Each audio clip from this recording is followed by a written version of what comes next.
Welcome back to the Garden to Glass podcast presented by the Hope Farm. I'm your host, Bentley Evans, and today I've got a very special guest with me, William Haynes from Provisions.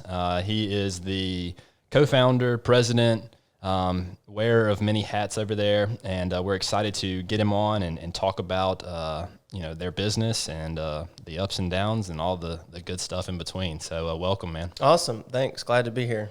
Yeah, so I want to, first off, I guess, give you an opportunity to kind of introduce yourself, kind of tell us a little bit about your personal background and kind of what brought you to where you are now. How long of a version do you want? As long as you want, man. Okay, so I'm William Haynes. I grew up in Mobile, and, I think I was always sort of like drawn to hospitality in the service industry. But professionally, if you looked at my resume, it's kind of all over the place. So I was an analyst for a commercial real estate company, and then my wife and I moved to California, and we'll probably talk a little bit about that later. But then we moved to Tennessee and trained at Blackberry Farm, and then took a hard right and worked in government affairs for about 7 years before we started Provision. And we have 3 kids, 3 boys that are 6, 4, and 6 months. That's awesome, man. Yeah. So your time at Blackberry, tell me a little bit about that. Yeah, so we were living in Northern California, and we had been married 4 months, and we decided to move to California, and we moved in with 6 people to afford Northern California. Right, yeah.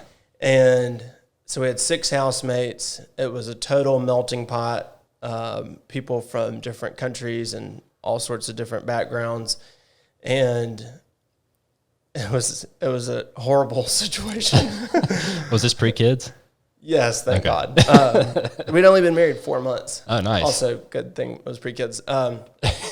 And we couldn't use the heating and air. There were all these terrible rules for this house, but Elizabeth's parents came to visit Northern California for a conference, and they were staying in San Francisco, and they got us a room at the Ritz, which is where they were staying. Nice. So we went from like our life of abject poverty to the Ritz, and we were like, oh my gosh, this is the most healing thing we've ever done. We've got to give this to people. Like, we have to spend our life giving people this experience. Yeah. And that really was like the genesis of our passion for the service industry. And so, I mean, it's so naive looking back, but we're like, what do we do now? I guess we should go train at a hotel. Yeah. So we tried to think of the best place that we knew of, which was Blackberry Farm. Sure. And we did not know the proprietor at the time, Sam Bell, personally, but we kind of knew enough people that knew him. And so we flew across the country to meet with him and kind of pitched this like, hey, Sam, you should let us come and train and rotate around the departments. Yeah. And he was very gracious and let us do that.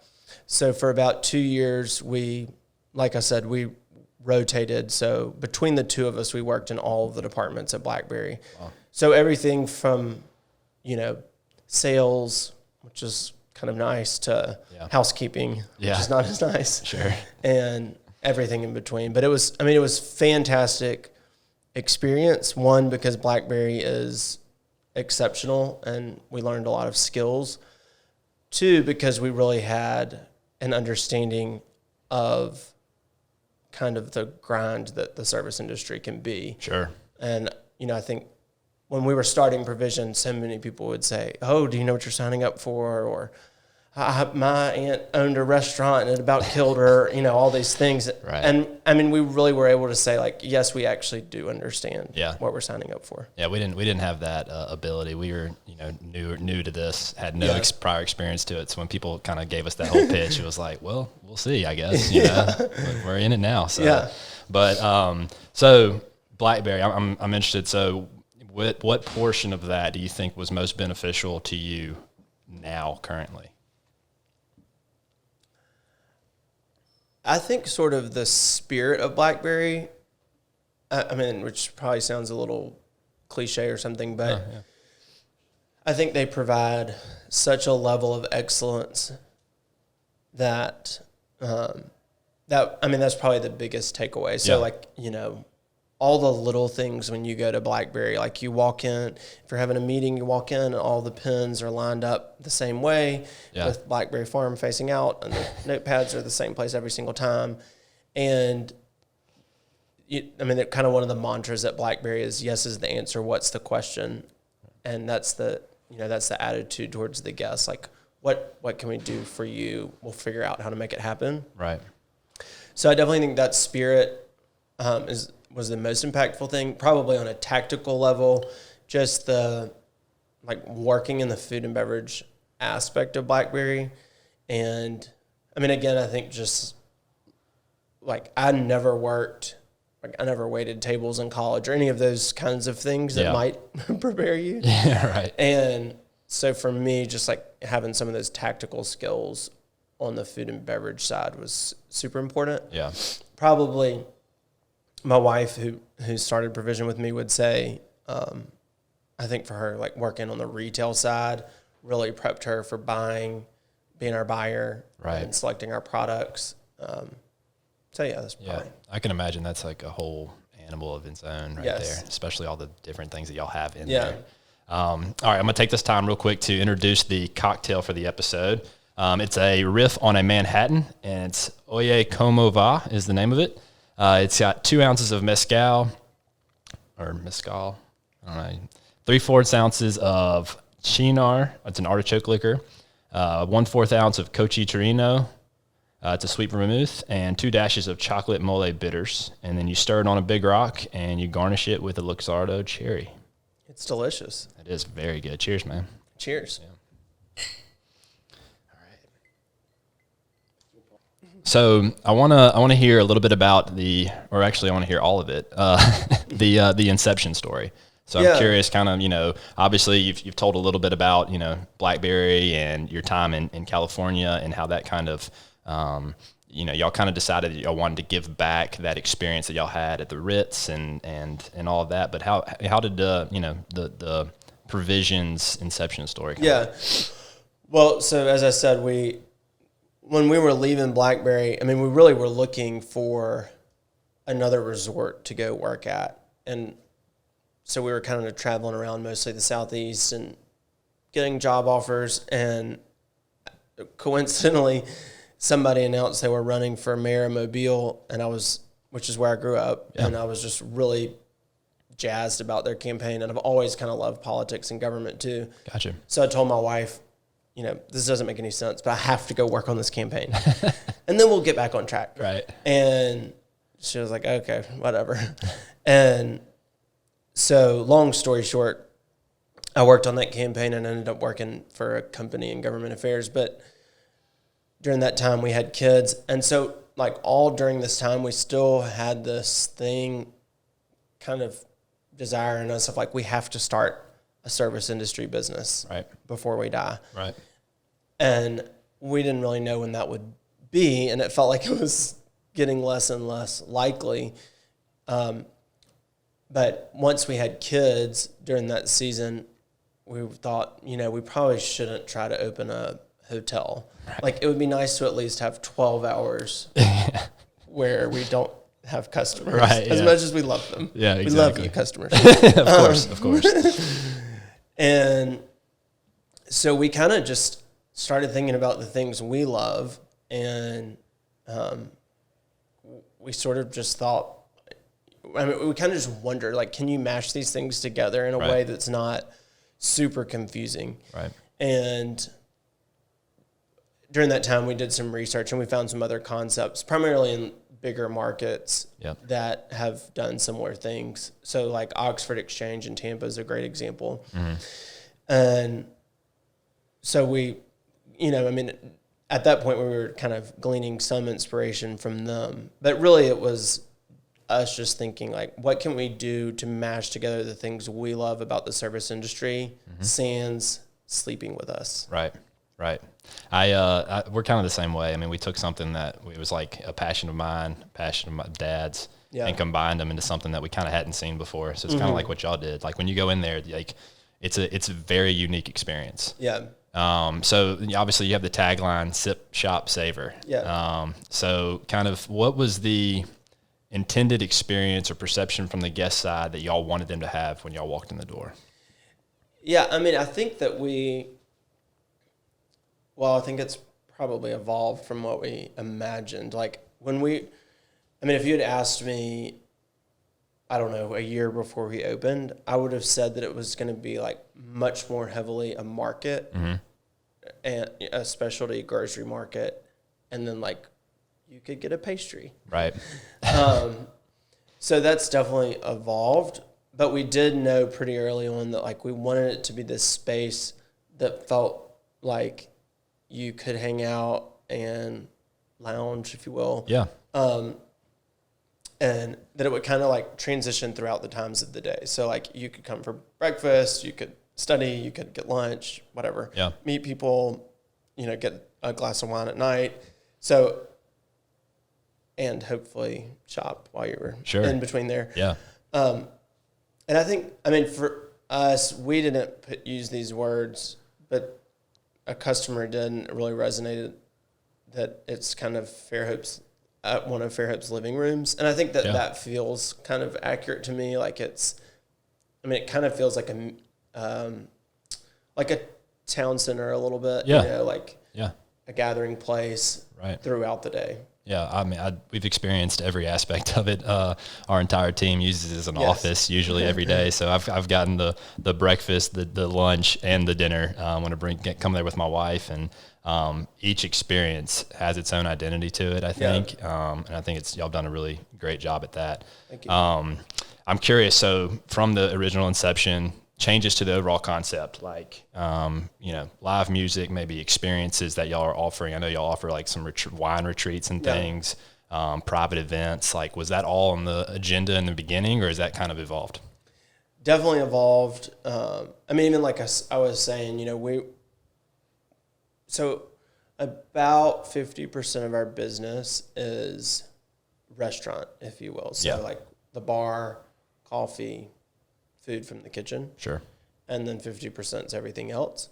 I think beforehand I would have thought that it was like 70% would have been retail. Right. So wine, grocery, home goods, and then the rest would have been restaurant. Yeah. So I think that balance is very different than kind of what we imagined. Mm-hmm. So that's one big change. Yeah. And, operationally, obviously that's a huge change. Major. The way you staff for something that's like 20% a restaurant versus 50 is very different. And then, we didn't intend on doing events at all. Yeah. And pretty quickly somebody just asked if they could have a rehearsal dinner there. Mm-hmm. Honestly, at first I thought, it's kind of strange to me. Like, we have grocery shelves, but they're elegant though. Yeah. But we did it and it worked. And so, it was kind of one of those things that it just kind of fed itself and is a growing portion of the business. One that I think we deliver well on. So, and it's fun. I know y'all do a lot of events too. For us, I think it's always fun for our team because they kind of get out of the day-to-day grind. Right. So that's really fun. That's definitely a difference. One thing that's very different, kind of back to the restaurant piece, but is how big of a deal coffee is for us. Mm-hmm. So, I thought coffee would have been a nice thing to have. Right. It's like a major part. It's a huge part of who we are. Right. Which is great.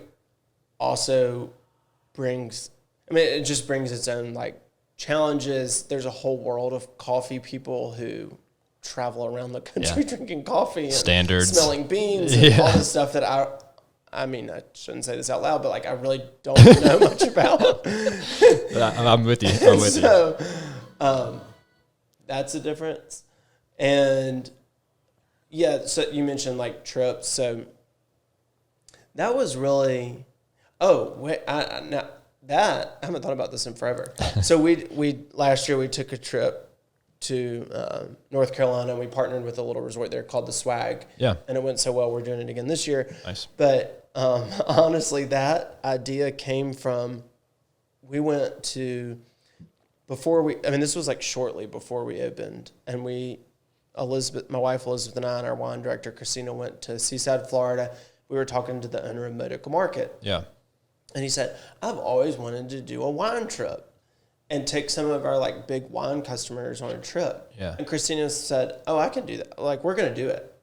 And I was like, I can, I was just like, my head was so logistics full of things. Yeah. And you're like, we're trying to open. I'm like, if you can do it, I'll show up. Sure. But I have no capacity to work on that. Yeah.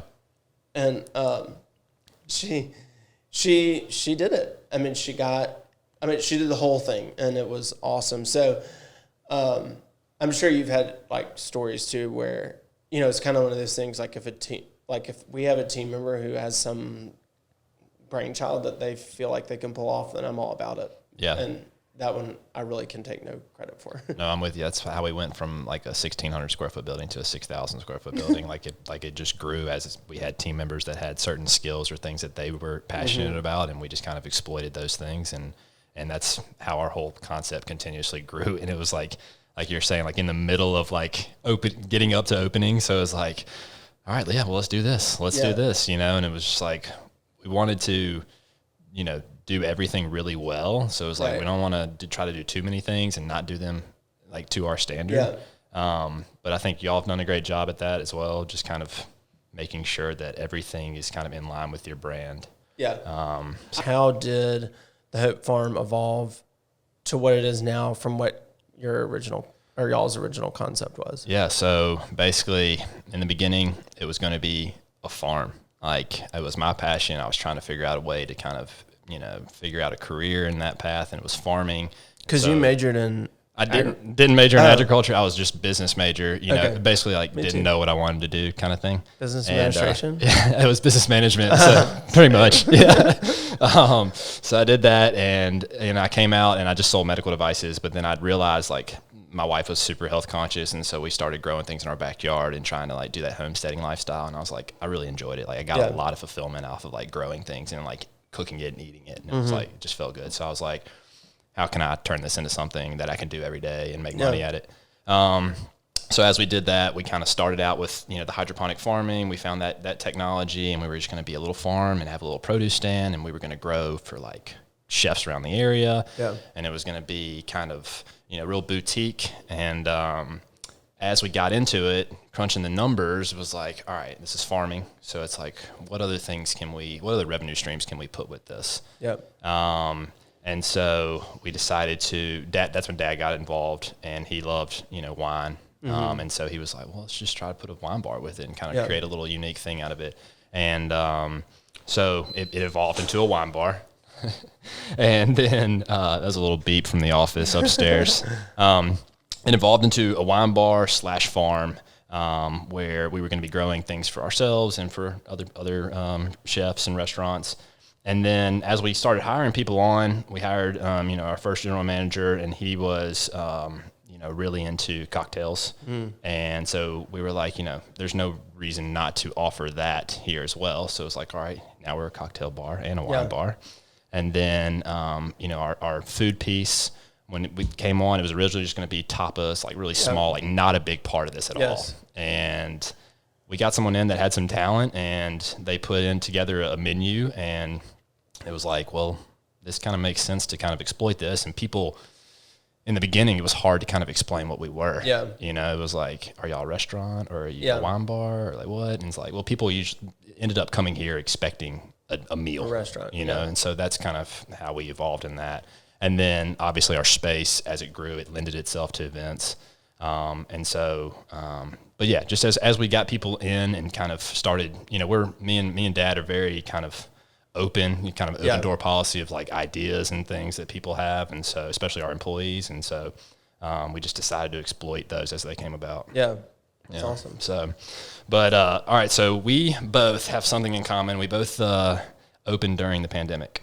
I thought you were going to say went to Auburn. We did, War Eagle. War Eagle. But we both opened during the pandemic. And so Obviously, we kind of dealt with some of the same things, and we've had these conversations, throughout the time. But what do you think? As y'all were opening, y'all opened in May? Yeah, May of 2020. So it was like right in the middle of it. Yeah. So I mean, I think the country shut down like March. Yeah. 20th. Yeah. So were we in like the quarantine period when y'all were open, or is it like right after? So we actually had to delay opening because of the shutdown. Right. Shutdown. Right.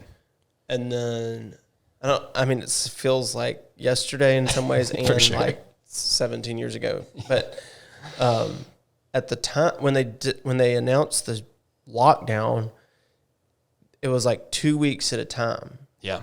So it was like, we're locked down for 2 weeks, and then it would be I think it was like 2 more weeks. Mm-hmm. So, it was like, do we do we finish hiring people? Do we, right. I mean, and how do you hire people? It was so weird. And then when they said you could open things, it was like, you can open in 2 weeks. And then it was like, oh, wow, we have to hire everybody and train everybody and try to open. Right. Like, because you needed revenue. Like, yes. You were there. Everything was already in place. Needed revenue. Yes. Yeah, I hear you. So it was like, and then that's kind of, so did y'all, when y'all were hiring people, did you like do it through Zoom, or did you meet with people, or we what? hired, a few, like our key people, like our wine director, our kind of coffee manager and front of house manager, we had hired, months prior. Sure. And then I remember we had to we were interviewing people in person, and then we had to start doing Zoom or something. Yeah. And then we just kind of were like, let's just stop hiring. I don't know. I don't know what the future of this is. Going to be alive. It's so like nerve-wracking, dude, because like you've gotten to that point where it's like everything is done. And it's like, now we have to generate dollars. Yes. Like, or we're going to be screwed. I guess we're going to do takeout. Yeah. I know. And it's all this money on the place. Yeah. Like, you don't want that to be the first experience people get. Yeah. It's like you put all that time and emphasis into the experience of being there. Right. That makes it, unique. That if you put it in a to-go box, it's like people judge that in like harshly. You know? So as far as retaining employees through that time, what do you think was, the key to that? Obviously, y'all have done a decent job. I see a lot of the same faces in there from the beginning. So, I mean, what was your key there? Yeah, I think for us, for Elizabeth and I, the culture of Provision, the workplace culture, is super important. Sure. We spend a lot of time talking about it and talking to our employees about it. And I think that has helped. Yeah. I mean, I'm biased. Sure. Yeah. But I feel like you could ask most of them and they would say it's a really good workplace culture. Yeah. Which I think has really helped with retention and hiring. Yeah. It's workplace culture. Like, I think that is, one of the things as well that we align with, and it may be, not to hate on anyone that's a generation older or whatever, but I think our generation, we put an emphasis on that. Like, people really are wanting a good work culture. Like, they want to be happy when they go to work. They want to be fulfilled. They want to be, feel like they're a part of the team and empowered and stuff. So I think that's huge for us. The typical restaurant in particular culture is pretty terrible. Right. It's like there's chefs yelling and people crying and people are fired on the spot and all this kind of drama. And, I particularly in our kitchen, I feel like people are like, oh, wow, you're like kind humans. And I mean, we definitely have high standards and there's a lot of coaching, but we try to like tie it all back to kind of our core values and kind of how do we work together to make this a better place. And then, I mean, I'll say the other thing on culture that I love is I feel like our team, for the most part, all have at least a friend at work. Yeah. And so they'll hang out after work, or, they'll whatever. Yeah. Like we have people that have become roommates or started right. dating. Right. I love Sometimes that goes well, sometimes it doesn't. But it's bad when they get COVID because they both can't come to work. But I think, and I mean, like in my last job, there were probably 6 people that we were all really good friends, and we went to lunch together every day. Yeah. And that'll make you put up with a lot For sure. if you feel like, well, I mean, worst case scenario, like I had a terrible day, but I'm with these people I like. Right. So that always makes me feel really happy that they all want to see each other. I agree with that. Yeah, it's something that I feel like we've done pretty successfully here. It's like we're all friends outside of this. Our Right. families, we get together and stuff, and Yeah. it really does, like you said, it allows people to put up with some things maybe a little longer than they would, Yeah. or whatever, or do things that are asked of them that maybe are outside their scope or their original job title or whatever. Yeah. So as far as the kitchen side of things, you don't have any prior experience in the kitchen, right? Other No. than, some like college ramen and stuff. Yes.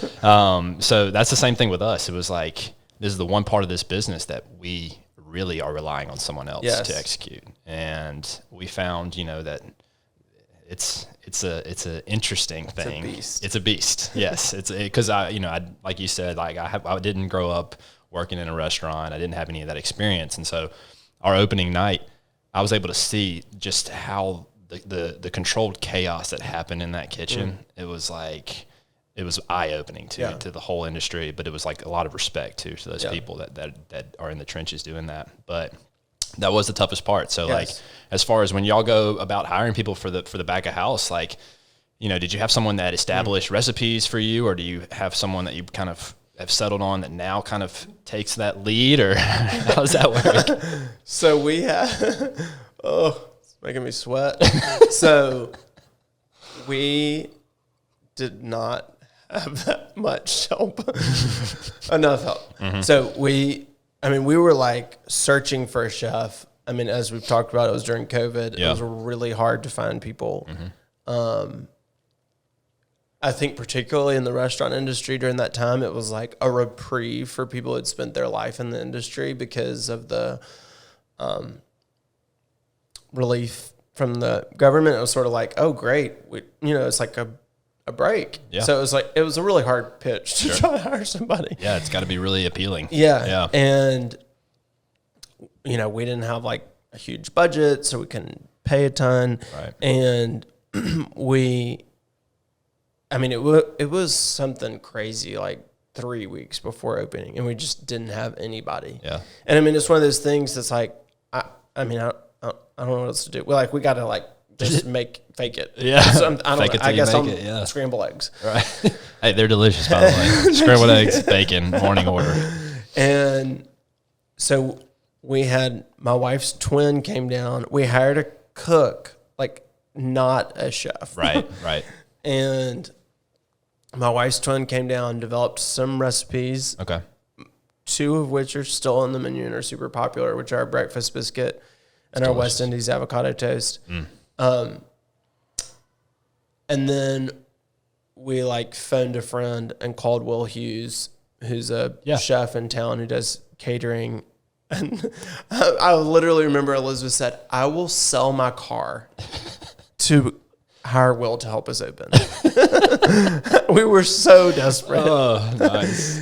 And she didn't have to sell her car, but he kind of helped us at least open. So he basically was there for I think it was 2 weeks before opening, 2 weeks post-opening, training the team. Sure.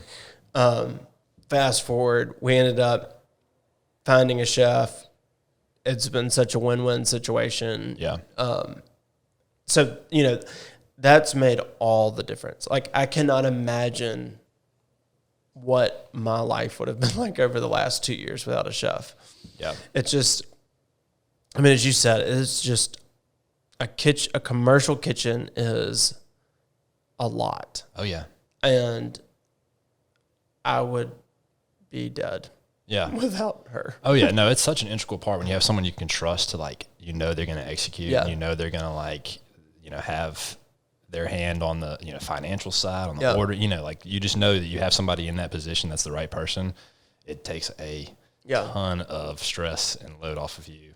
Well, and I feel like for us, which, it's probably different for every like owner operator, but for us, our skill sets are very much not in the kitchen. Same. So like, I feel like I have some skill sets that are front of house related, and then some that are kind of business vision related. Sure. And Elizabeth has, her skills are more like marketing, buying, styling, culture. Yeah. So it was like we really needed that was probably that and wine were things like we really needed somebody. Right. You need some expertise in those areas. But it sounds like y'all are a good team as far as, how y'all divvy up that. That's it's important to have somebody that's proficient in both of those things. So I'm curious, how is the husband-wife dynamic working together? How's that been? Honestly, I think it's a ton of fun. Like, we love working together. I mean, obviously, we had worked together at BlackBerry before. Yeah. Not as closely, so we were always in different departments. Yeah. So that's different. I mean, we always are kind of chuckling because, like, when we have our manager meetings, like, we'll get in little spats. Yeah. I mean, I always kind of feel bad for the managers. Cause I'm like, oh gosh, we're like making this awkward for everybody. It's easy to argue with someone so well. Yeah. But on the whole, I would say it's just been, it's really been great. And we have areas that it's very clear. Yeah. Which one of us should take the lead. It's also really nice to have somebody that you trust, almost absolutely to, sure. I mean, like today we had a personnel situation and, I could just step out and call Elizabeth and say like, hey, this is what's going on. This is how I'm thinking about handling it. And just to have somebody that's like in the trenches with you that you trust absolutely, has been great. And I think for our kids, it's been great because they understand. I mean, in their minds, I like make biscuits every day. Yeah, nice. Which, is something they can understand. Whereas with government affairs, it was like, you do what? Yeah, like what does your dad do? Yeah. Yeah. He like flies to DC and I don't know. Yeah, right. Yeah. So I think that's a really rewarding thing about the service industry is it's like I make this thing for people to enjoy. Yeah. Immediately. Yeah. Yeah. And you can have your kids up there too. Yeah. Like, it's like that kind of thing where like you can see them whenever y'all are both kind of doing the same thing. Yeah. So it kind of revolves around that. And then obviously I'm sure y'all do a great job of kind of balancing the work and family life, but I have to ask you about your dad. That's a totally different relationship. We touched a little bit on it in the first podcast, but it's interesting dynamic for sure. And it's taken us some time to work through for sure. He has his ways of doing things. I have my way of doing things. We don't get to kiss and make up, so it's a little different dynamic. But it's the best part. Yeah, I would imagine. But at the end of the day, though, we figured out kind of how he works, his strengths, my strengths, and we're continuing to figure that out as well, and kind of where we fall, but we pull in the same direction. We have the same goals with this thing, and so and we have some good support at home, so I think that's pretty important. But so as far as your future goals with Provisions, is there goals for anything, another location anywhere, or expanding on this current one, or anything you can tell us? Yeah. So we originally thought like we'll open Provision number 1, and then we'll definitely have number 2 open in like 18 months. Sure. Yeah. And so on and so forth. I mean, pretty quickly I thought, this is not a super scalable business. Yeah. There's just a lot going on in there. Mm-hmm. So, I mean, like at that point, I don't know when that was, but 6 months in, I kind of thought this is going to take some time to like get this right. Right. And I mean, kind of like you were saying with Hope Farm, like y'all have several different functions, and you don't want to sacrifice the experience of any of those. And, I thought, I don't want to, you hear about plenty of businesses that grow too quickly and fail. And so I thought, in some ways it's a little painful, but like, I want to like double down on focusing on what we have in front of us. Yep. I think more recently, none of this is concrete, but I think that it could be interesting to like expand portions of our business. So, and whether that's drive-through for coffee, or like a cafe like we have, or on wine, obviously it can't be drive-through in Alabama. Louisiana. Governor Ivy. Yeah, exactly. I would like to make a suggestion. But I think that those are probably the two things that are most interesting in terms of growth. I think that like the travel piece is fun. Yeah, so absolutely. I would like to take it benefits more you as trips. well. Yeah. I think that's a really cool thing that y'all are doing. It takes it's one of those things that just takes a ton of work. Yeah. So, but I could see a day when we have additional wine trips. Right. So those are probably the most obvious, or kind of most in front of us right now. And I do think that we continue to just try to be faithful with what's in front of us. Yeah. Just dedicated to it. Yeah. Yeah, I'm with you. That's kind of our whole thing as well. It's just like, let's really do this really well. Yeah. And then think about, kind of how we expand on this one. But like you said, kind of we've thrown around the idea of kind of taking portions that we do really well here and then expanding on those, and not necessarily the whole concept in somewhere else, because it's daunting. It's got a lot, and you have to have people in place here for you to go and do something somewhere else, and then also you're kind of uprooting where you have your home life. It's kind of, you got to figure it out here, and then you go do a location somewhere else, and it's like, well, you're traveling. Do we want to do this? I know. But and I think, I'm sure you feel the same way, but like, I remember this hearing people say, like, talk about how in any business, like, it's kind of all hinging on the people. Yeah.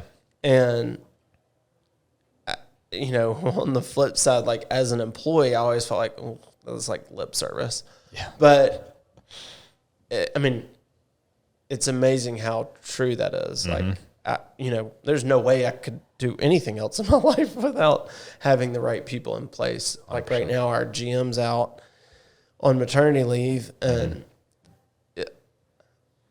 she's like the pinch point. Right. It's like everything flows through her. Yeah, like, wow, I realize now how much she does. Yeah. And so, it's just amazing how true that is. Which, it sounds kind of obvious in some regards, but I guess like I said, I just remember on the flip side feeling like, oh, somebody's like paying me lip service. Like the HR department told them to say that. Right. But it really is. It matters. Having the right people in the right seats is like key. Yeah. And figuring that out, and then figuring out when people aren't the right people, and making those moves. That's tough. That's been one of the toughest parts probably of ownership of something, has been that having those conversations, or those realizations because with us, like you said, with y'all's culture, you kind of bring those people in, they become kind of your family, and like you get really involved with their family, and their kids and everything. And so like when things start changing, it's tough. And like you realize the impact that's going to have on their families. Right. And so it's just like, whew, it's tough. But then you also have to think about but we do have to, we have to think about everybody else in this business as well. I would say kind of on that point, I'm always teaching or kind of talking to our managers, like that, when you're scheduling or when you're making decisions, you have to put the business first, which sounds so harsh because in this industry, hours are money. Right. In most industries, but like that is a reward in some regard. Yeah. And, it feels very harsh to say that, but at the end of the day, like if we don't have a business, nobody has. They don't have a job. Yeah, exactly. So it's like, it's for the greater good. Right. But so as an entrepreneur, I want to ask you kind of, what would you give someone that is trying to start a company, or developing a brand in the hospitality industry, what would be your specific advice? I think I would say it has to have your DNA, your kind of soul in it. Yep. Like for you guys, I feel like I remember hearing about how you were growing the mushrooms and stuff and feeling like that is so cool. Yeah. Like that is so unique.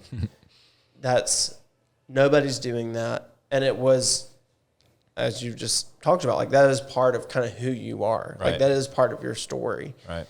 And I think, like you can build a beautiful building, you can you can do a lot of things, but if it doesn't have like that soul to it, that sort of X factor, then, it's like just another Marriott. Yeah. I'm with you. Love Marriott, but, There's some nice Marriotts. Yeah. but yeah, I don't know if that. No, I think makes that's sense. on point. Having the soul and having like the passion for it, you're gonna put something out that's really good if you really believe in it and you're happy and you want to do it every day. We thought about it, and actually, there was a bartender here that we always give out we have like a kind of like a quarterly meeting with everybody, and we give out like suggestion things and just kind of like what would you like to see done differently, or what are we doing well, good or bad, anonymous kind of little card writes. And on one of the cards was, I want to see us be unapologetically ourselves. Mm. And so it was like, yes, people may want this or they may expect this, but this is what we are giving. That's so good. And so it's like, this is the experience we're wanting you to have, and it may not be the experience you want. Yeah. But then just, you may not come back. Yeah. But not trying to just adapt ourselves to every single person's opinion. That is so good. Yeah, that was one I was really like, that hit home, and I was like, I love that. So we felt that a lot with the evenings at Provision. Yep. Because so many people have, and I reserve the right to change my mind. But hundreds of people probably have urged us, asked us to make the evenings like a full service restaurant. Mm. And it just was never the concept. Right. And I just haven't been able to get past that. Like, that's not who we are. That's not what I want to do. Right. It changes everything. And, it would change the whole thing. Mm-hmm. And then, then you're doing table service, and it's just like a totally different concept that I think could be cool. But I don't know that it's us. Yeah. And I think, like you were saying, like both of us kind of have concepts that maybe people have walked into at times and said like, what is this? Why do you grow red mushrooms? Or, why do you sell groceries? Right. But I do think kind of sticking to your identity is huge. Yeah, I think it's major, man. All right. So the final portion of this, I have a rapid fire, this or that questions. Okay. And you just kind of tell me which one. All right. All right. So first one, latte or pour over? Latte. Daytime experience at Provisions or nighttime experience? Ooh, daytime. Okay. Bubbles or red wine? Red wine. All right. Truffle chips or any other snack you sell? Truffle chips. They're so good. All right. Entrepreneurship or working for someone else? Entrepreneurship. All day. All right. And this last one, skydiving with a guy who has 1,000 jumps or 100,000 jumps? 1,000. I always go with 1,000 because I'm like, the guy with 100,000, the statistics of him dying on the next one is higher. He's tired. Yeah, exactly. He may just be ready. I don't know. But anyways, dude, I really appreciate you coming on. I've had a great conversation with you, and I look forward to more of them. Me too.